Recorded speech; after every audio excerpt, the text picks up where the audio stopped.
Hi everyone, Helen Blunden here. Hope you're happy, healthy and well. It is time for a new book review today. I have the pleasure of reviewing A Run in the Park by David Park. Now, as you can see, this is a very, very short book. You can read it in a couple of hours, which is what I did. I wanted to read a short story again, or a collection of short stories, because I didn't want to jump into another novel. So over the weekend, I went to the library and I found this book, and on a whim, I got it simply because of two things. The first thing was the color of the book, which was sitting on the shelf, and it instantly captured my attention with its very bright color.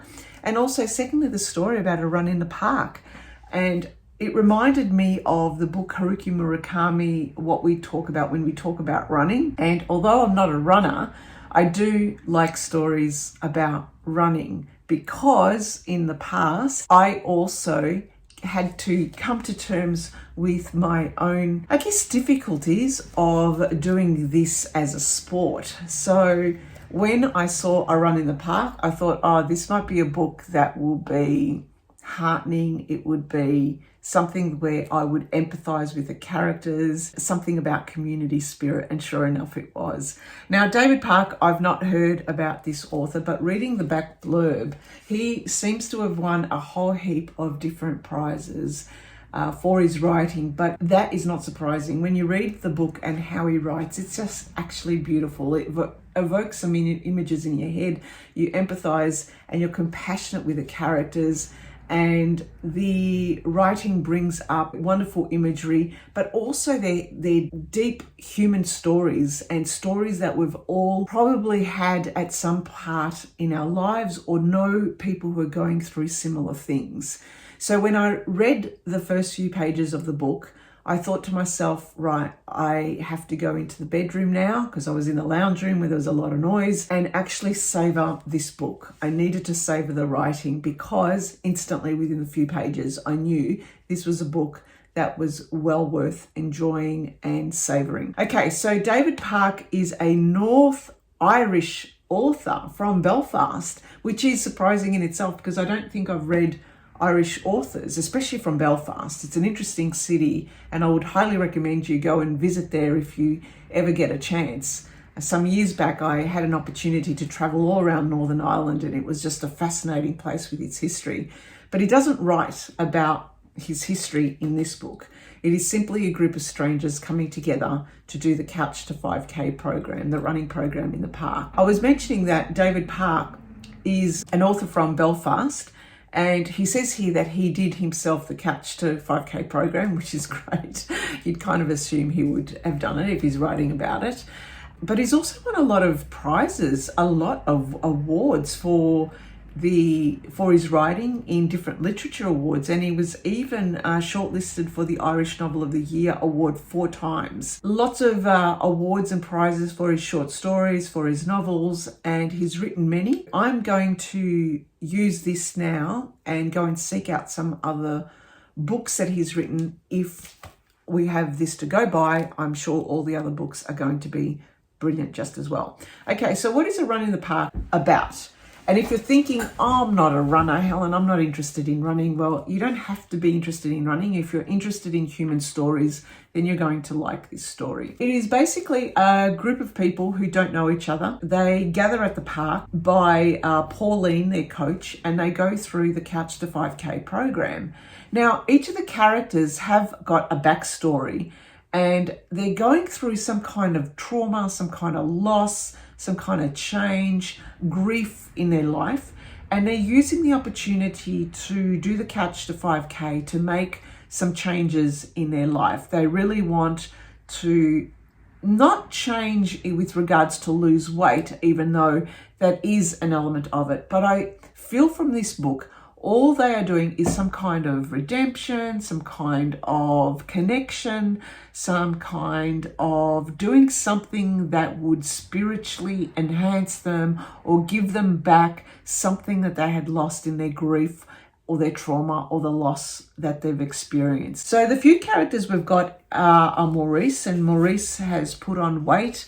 However, he's put on weight simply because he's lost his wife recently in a very traumatic accident, and he's not seeing his daughter or his granddaughter simply because they are in an abusive relationship. He's kept at an arm's distance, even though he can pass the house in a run and he can look out for them, but he dares not go and impose himself because he's waiting for the time that he can help them when they need it. And they will need it. There's also Brendan and Angela, who are a couple going to be married, and the marriage or the wedding preparations are going a bit awry. They're going a bit overboard, and they come from a different background, one rich, one poor, and so there is a bit of conflict there with her family. They're using the opportunity to run to try and make sense and calm things down, and probably just have a different perspective, because they feel as if the wedding is getting beyond them, it's getting out of control, and that they're not controlling it themselves. We also have Kathy, who is a woman who is not partnered, and she likes to be chatty and chat to the others, and she likes Maurice as well. So there's a growing love story there, which you can anticipate will happen in the end. And there's also Yana, who is a refugee from Lebanon, who is experienced the loss of her brother, but she has been a runner before, and that she's using the run to try and also kind of overcome her loss of her brother, and also the loss of her country and her livelihood, and also her family going through being refugees in a country that is very difficult for them to understand. As you can see, all of them are pulled together with that one goal of running to the 5K, and they're experiencing, I guess, it as a form of community spirit, but also overcoming their particular grief or loss. It is a beautiful, beautiful story. And something happens towards the end that pulls the people together, and where Maurice needs to bound into action. So what we see is really how this group bonds together to do the 5 kilometers. Now, I love this book. Like the people in this book, I did the Couch to 5K. And when I did the Couch to 5K, I did it for my own reasons as well, just like everyone else has done in this book. When I did my Couch to 5K, it was because many, many years ago when I was in the Navy, we were very physically active in the Navy. And don't get me wrong, I enjoyed the physical nature of being in the military. But running was something that I struggled with all the time. I was always one of the last people to run, and I was always had to be propped up or helped by my fellow team members and my fellow division mates to get me across the line. And I always felt bad because I thought I should actually hold my own. I felt bad with the rest of the people helping me through, even though as a team effort, we all helped each other. And so I said to myself back in 2019, when just before the COVID pandemic happened, I said to myself, I'm going to do the Couch to 5K. If it kills me, I'm going to do it.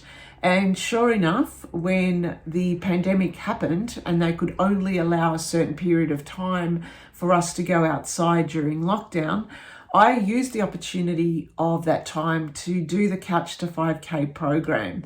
And I did it. It took some months. It took a few months, but I was out there, and I even repeated some of the weeks and the days of running just so I can not stop and just keep going to the 5K mark. And lo and behold, I actually made it one day. I could not believe it. I was on such a high, but I also did something whereby, to keep me accountable, I would take a photo of myself just after the run and I would post it on Twitter to get that feedback and encouragement that I wanted from other people to keep going, because there were so many times I just wanted to quit. I just wanted to quit because it was hard, and also with the lockdown, and also feeling as if, that I couldn't do it. I had to fight every stage, so much so that I did a couple of park runs. I didn't get into park run, unfortunately, but maybe I should have after reading this book. But what I did then was I started the couch to 10K. And so I did it all over again and did the 10K some months later. And lo and behold, I did that as well. And it was such a relief and just wonderful to do. And it was a goal that I had ticked off and something that I was very, very proud of in my life. It was something that I had to do because I had to overcome these feelings of just failure in my past and always having to feel guilty that others had to pull me along. I didn't hold my own weight, and I hate to not pull my own weight in any situation in my life. So this is why I love this book. It was a book that was something that I could relate to. It was a book about just human stories of people going through stress and anxiety in their life and using the running as a means of overcoming that. So highly recommended. Hope you have a chance to read this book. Let me know what you think. Have you ever read this book? Have you read any of David Park's? Or have you actually done the Couch to 5K? And what were your reasons for doing it? How did you overcome those? And what were the feelings that you got when you completed your goal? All right then, thanks for listening and thanks. Bye for now.